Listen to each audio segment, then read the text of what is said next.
और मंच पर विराजमान आदरणीय कृष्णा जी, सविता जी, रामवती जी, पूर्व जिला प्रमुख विक्रम सिसोदिया जी, जिला अध्यक्ष एससी युवा मोर्चा किरोड़ी लाल जी, जिला परिषद सदस्य रामवीर सिंह जी, कार्यक्रम संयोजक सूरजमल बाबू जी और सभी यहाँ विराजमान पिता तो बुजुर्ग, माताओं, बहनों, युवा भाइयों और सभी बच्चों, सबको मैं नमस्कार करती हूँ। आज जिस तरह से बाबा साहब के साथ साथ ज्योतिबा फूले जी का भी नाम हम लोग लेते हैं, जिस तरह से बाबा साहब ने शोषित और दलित जाति को एक अधिकार दिलाया, उन्हें जीने का अधिकार दिलाया, उन्हें पढ़ाई लिखाई करने की जो उनकी मंशा थी उन्हें आज में आगे बढ़ाया। ऐसे हमारे बाबा साहब और ज्योतिबा फूले जो उनके गुरु थे तभी शिष्य आगे बढ़ पाए, और जब शिष्य आगे बढ़ गए तो पता है अगर गुरु से ज़्यादा अगर शिष्य बढ़ जाता है तो गुरु को कितनी खुशी होती है।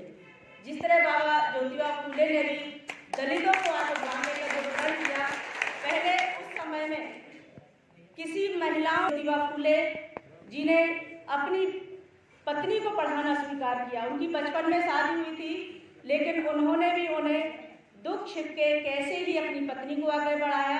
कहते हैं ना कि अगर किसी को हम सलाह दें तो अगला क्या कहेगा, आप भी तो अमल करो उस पर। तो सबसे पहले उन्होंने अपनी पत्नी को आगे बढ़ाया, पढ़ाया और देश की पहली टीचर बनाया, पहली अध्यापिका बनी। तो ये हमारे लिए बहुत गर्व की बात है। जिस तरह ज्योतिबा फूले समाज के लिए, पूरे देश के लिए समर्पित थे और ज्योतिबा फूले भी समाज के लिए, दलित समाज के लिए समर्पित थे। जब हम और आप जब एक हो जाएं तो एक पे 11 हो जाएंगे, तो कोई भी किसी चीज से हमें हरा नहीं सकता है। कभी भी आप किसी भी समय आए, ऐसा नहीं है मैं कोई जाति बिरादरी भेदभाव या राजनीति कोई ऐसी मैं बात नहीं करती हूँ कि किस पार्टी की हूँ किस में नहीं हूँ। मुझे जनता ने चुना है और मैं एक बहन बेटी बहू के रूप में आपकी सेवा करना चाहती हूँ और करती रहूँगी। एक आदरणीय बीएड साहब का भी मानना है कि किसी भी जगह आप रहें, हमें और आपको समाज की सेवा करनी है। समाज को हमने बांट दिए हैं। समाज क्या है? सबके खून का रंग एक है।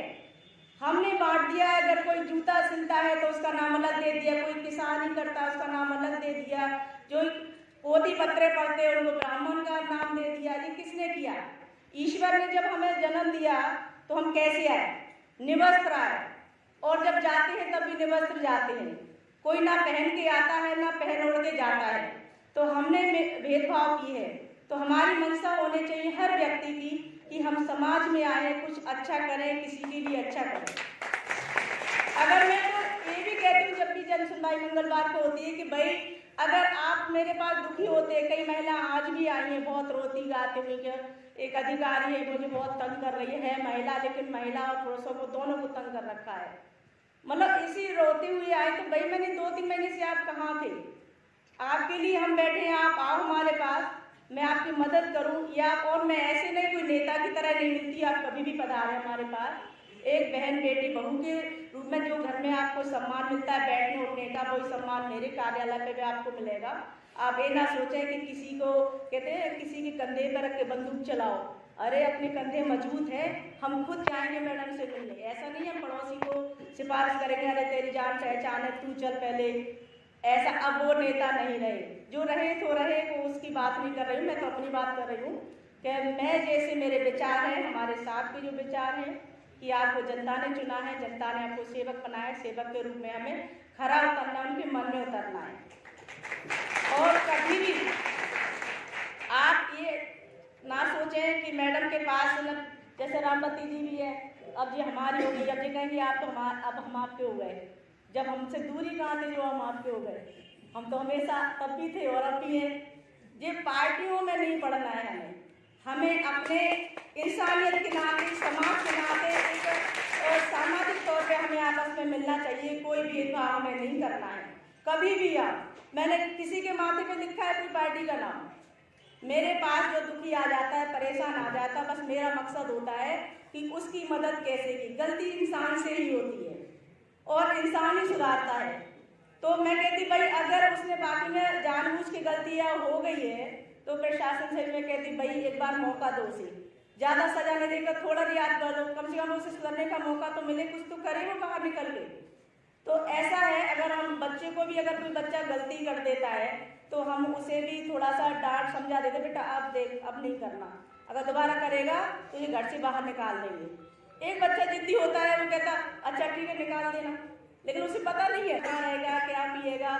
लेकिन बेटे को पता नहीं है संसार में क्या क्या कष्ट होते हैं, क्या क्या सहना पड़ते हैं, क्योंकि माँ बाप होते हैं भुक्तभोगी, उन्होंने दुनिया देखी होती। तो बच्चे को हमेशा समझाते रहे बेटा ऐसा मत करना, ऐसा मत करना।